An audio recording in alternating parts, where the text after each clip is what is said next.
जी अस्सलाम वालेकुम, मैं हूं नूरुल आरफीन सिद्दीकी और आप देख रहे हैं आरफीन नामा का एक लाइट मोड एपिसोड कह सकते हैं आप इसे।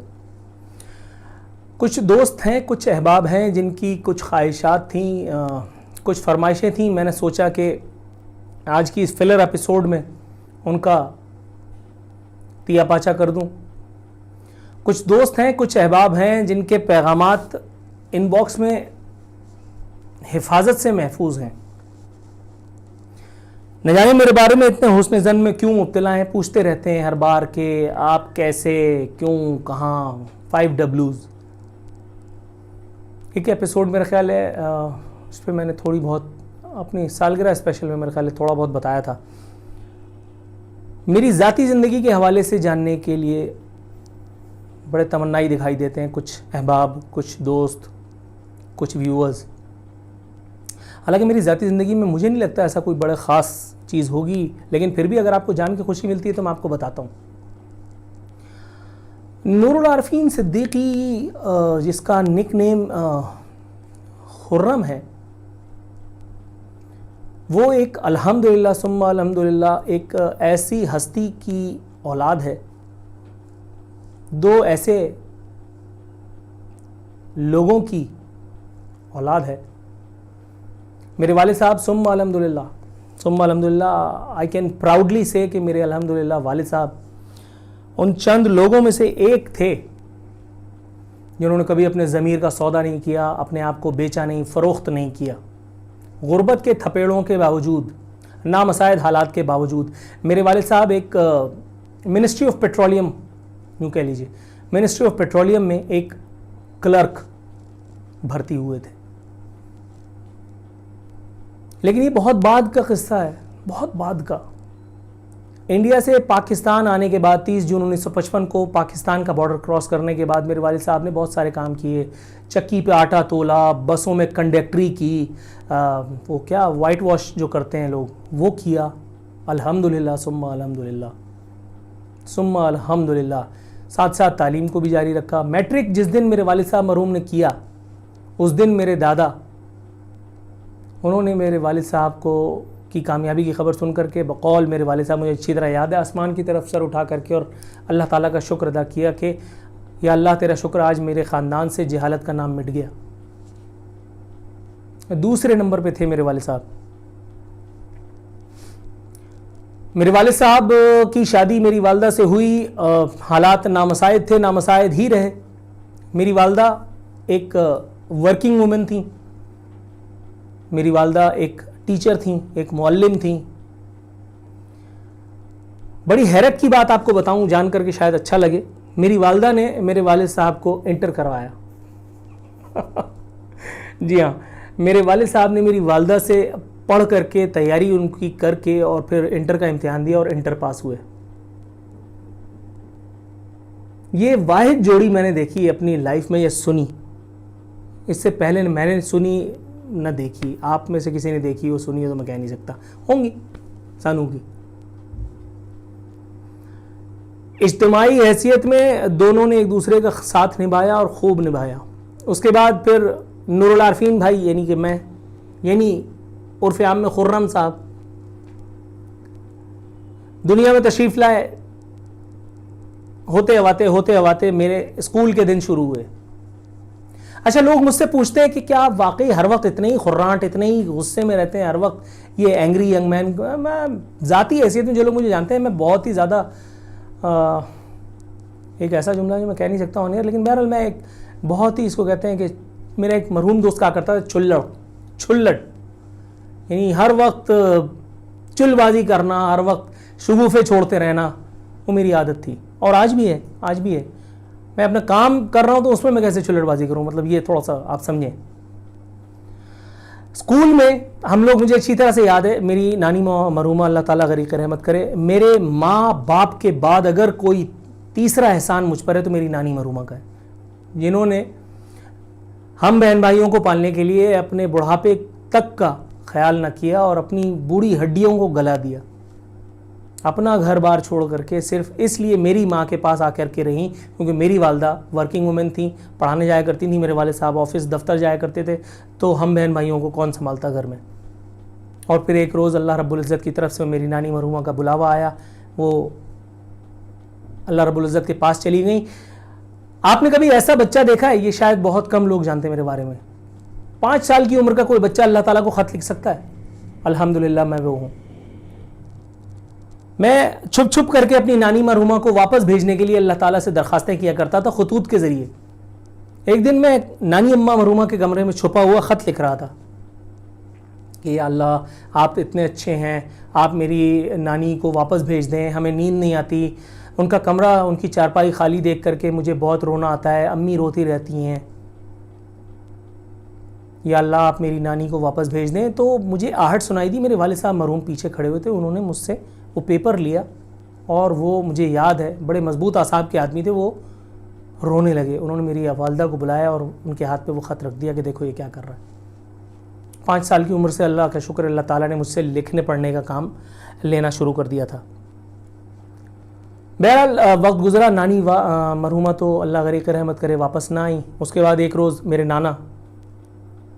नानी के बाद मैं उनका एहसान मंद हूँ, अल्लाह ताला उन्हें गरीक रहमत करे। बहुत ही गुस्से वाले आदमी, यानी 90 साल की माशाल्लाह उम्र पाई उन्होंने, और 90 साल की उम्र में उनका जो जलाल था, दादा का भी मेरे बहुत ही ज़्यादा मतलब वो जलाली आदमी थे मेरे दादा भी, और मेरे नाना, ओहो। तो शायद इसलिए ये कॉम्बो हो करके फिर मेरे अंदर ये चीज़ें आ गई। खैर, coming back to my point, school मैं इंग्लिश मीडियम में था। एक साल में 2 क्लासें मैंने फलांगी। वो हमारे हेडमास्टर थे अंसारी साहब मरहूम, अल्लाह गरीक रहमत करे। वो मीठी मीठी गोलियां उनके पास होती थी उनके ऑफिस में, प्रिंसिपल थे वो, तो वो होम्योपैथिक डॉक्टर भी थे। तो वो जिससे खुश होते थे तो उसको शाबाश के लिए वो मीठी गोलियां दिया करते थे। तो मुझे वो कसीर तादाद में मिला करती थी। मेरी वालदा को उन्होंने 2 बार मेरे वालिद साहब समेत ज़हमत दी, बुलाया, और आकर के एक बार जब उन्होंने मुझे अगली क्लास में प्रमोशन दी, उसके बाद दूसरी बार जब ऐसा हुआ तो उन्होंने कहा भाई मैं इसको कौन सी क्लास में प्रमोट करूं। तो मेरी वालदा ने मुझे एक चपत रसीद की मेरे गाल में, मुझे आज भी याद है प्यार से। तो मैंने अम्मी का शाना उसके पीछे छुपते हुए अपने सर से रिक्वेस्ट की, सर वो मीठी गोली। तो मुझे वो गोली उन्होंने दी और मेरे सर पे शफ़क़त से हाथ फेरा। अल्हम्दुलिल्लाह मुझे आज तक याद है वो पूरा मंज़र। तो अल्हम्दुलिल्लाह मैं शार्प हमेशा से शुरू से ज़हीन रहा। फिर वहाँ से मामलात तलपट हुए। मेरी नानी मरहुमा के इंतकाल के बाद फिर मेरी वालदा का स्कूल दोपहर का था, तो हम लोगों को घर में देखने भालने वाला कोई नहीं था। तो फिर मैं पीले स्कूल में आ गया। अब वो बच्चा 2 3 या 6 पढ़ने वाला वो 2 दूनी 4 पढ़ने लगा।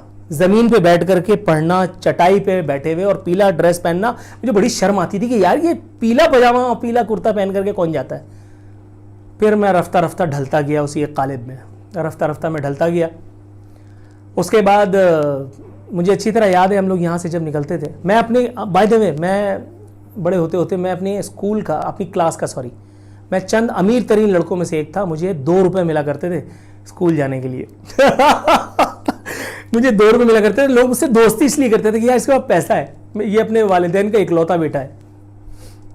अब 2 रुपये में क्या करता था मैं आपको बताऊँ। मैं 8 आने की चाट खाता था, 8 आने का बर्गर, ये हाफ टाइम की कहानी होती थी। उसके बाद 8 आने का काला और वाइट वाला चूरन, ये लेकर के हम लोग क्लास में वापस जाया करते थे ब्रेक के बाद। 1.5 रुपये मुक गए, अब बचे 8 आने।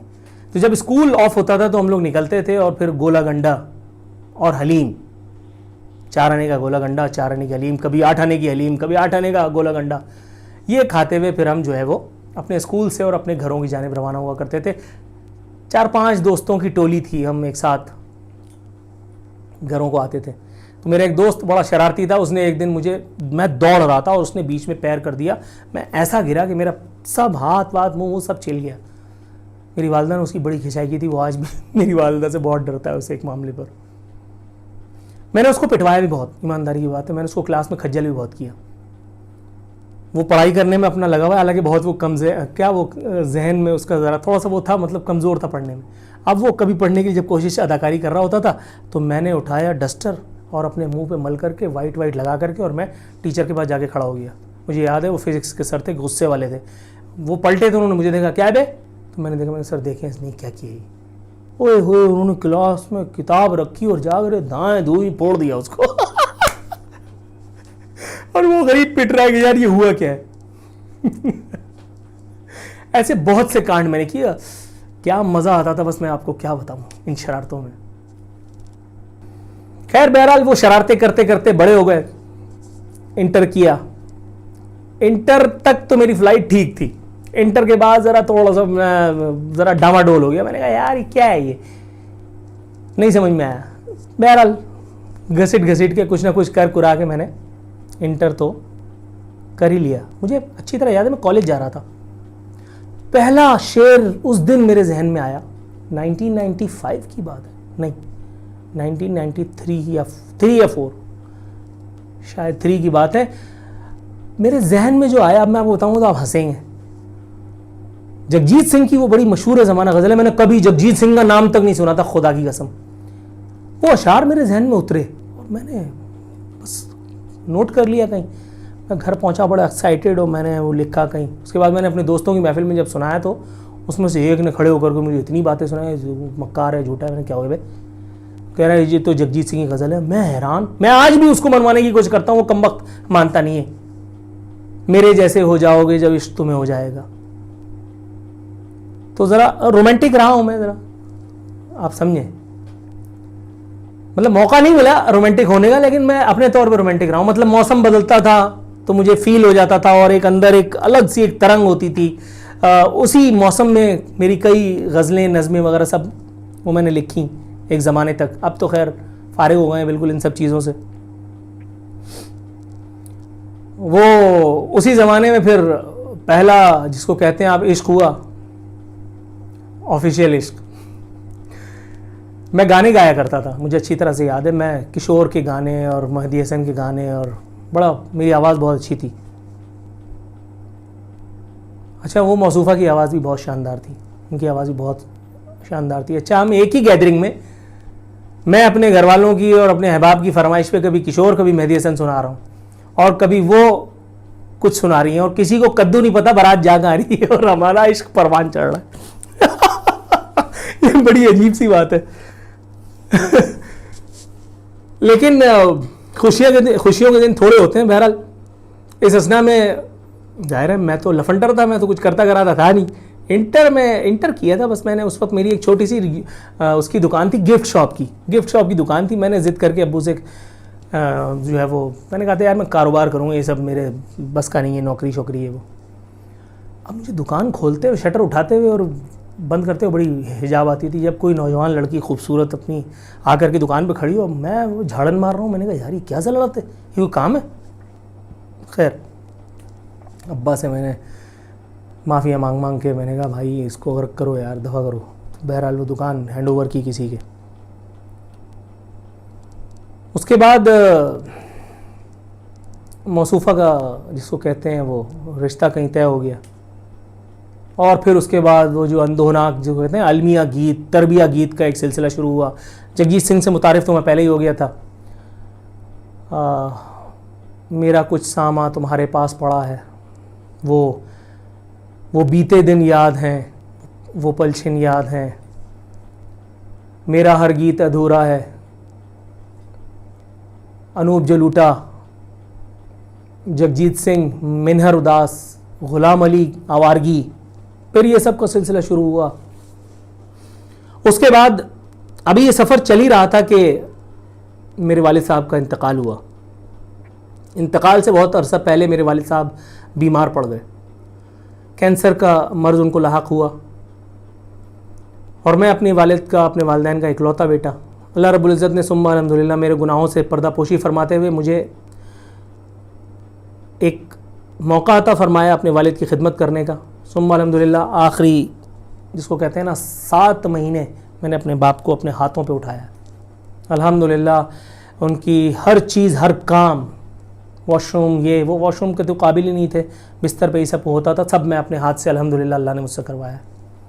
जाने से पहले जिस रोज़ उनको जाना था, जिस रात को उनकी रवानगी थी, आसमान की तरफ देख करके, और मगरिब का वक्त था, और उन्होंने मेरी वालदा के और मेरे अहल खाना के हवाले से जो दुआएं की मेरी वालदा ने, ख़ुद अपनी आँखों से ये मंज़र देखा। मेरा एक कज़न था, उसने भी देखा, और अल्हम्दुलिल्लाह मैं समझता हूँ ये मेरे वालिद की दुआओं का, मेरी वालदा की दुआओं का ही समर है कि जो आज मैं कुछ कर सका। आम ज़िंदगी से मुझे हमेशा चिढ़ थी, इसीलिए अल्लाह ने शायद सुम्मा अल्हम्दुलिल्लाह मेरे गुनाहों से पर्दापोशी करते हुए अपने हबीब के सदक़े में मुझे ख़वास में इस हद तक तो ज़रूर शामिल किया कि मैं आज यहाँ आपके साथ बैठा हम कलाम होने का शर्फ हासिल कर रहा हूँ। मीडिया इंडस्ट्री में ज़ाहिर है कि मैं आया तो मैंने बताया कि मैं पहले event manage public relations agency में था, ट्रांसलेटर था, उसके बाद होते हवाते एक कॉर्पोरेट इदारे तक पहुंचा।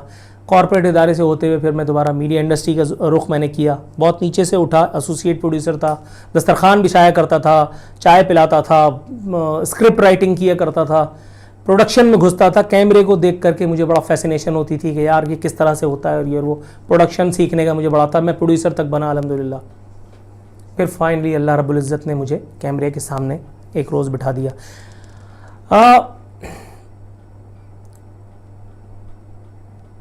ईमानदारी की बात अगर मैं आपको बताऊं तो मुझे कभी कभी अपना सफ़र मुझे ख्वाब सा लगता है, ख्वाब सा लगता है। मुझे यकीन नहीं था, ईमानदारी की बात है, मुझे पता ही नहीं था कभी कि मैं शायद कहीं पहुंच भी पाऊंगा। हमेशा वो वसवसे, वो अंदेशे, वो वाहमे मुझे लाहक हुआ करते थे। लेकिन उस रब्बे करीम का जितना भी शुक्र अदा करूं, हर सांस पे सैकड़ों सजदे भी कर डालूं, तो भी मुमकिन नहीं है कि उसका शुक्र बजा लाऊं। पता नहीं कहां से कनाडा, मलेशिया, श्रीलंका, इंडिया, खुसूसन इंडिया, हिंदुस्तान से, पाकिस्तान भर से, पता नहीं सऊदीया से, कहां से लोगों से के मैसेजेस आते हैं, मुझे दुआएं देते हैं मेरे लिए, मेरी लंबी उम्र की दुआएं करते हैं, मेरे लिए इस्तकामत की दुआएं करते हैं, मेरी फैमिली को दुआओं में याद रखते हैं। किस तरह से मैं एहसान चुका पाऊंगा अपने रब का, जिसने अल्हम्दुलिल्लाह मुझ गुनाहगार को इतना मोहब्बत, इतना प्यार दिया। कोई गुमान नहीं है मुझे, कोई गुमान नहीं मुझे, न शोहरत का, न पैसे का, ना है ही नहीं। मैं समझता ही नहीं हूँ कि है, लेकिन मैं समझता नहीं हूँ, मैं इसको कुछ ख्याल नहीं करता, क्योंकि मुझे पता है जब तक सर सजदे में रहेगा, आजिज़ी रहेगी, तब तक मिलेगा। लेकिन फिरौनों के सामने आजिज़ी नहीं। वो उसी खुदसरी के मुस्तहिक हैं जो मैं अपने प्रोग्राम्स में या अपने सेशंस में या अपने आरफीन नामा में दिखाता हूँ। मजाक बना दिया है यार पूरे मुल्क का, और फिर मैं उससे हलावत से बात करूं? नहीं होता मुझसे, नहीं होता। इस्तेहकाक एक आम आदमी का क्यों नहीं होता, जो साला 140 रुपए लीटर दूध लेकर के मजरू नहीं होता?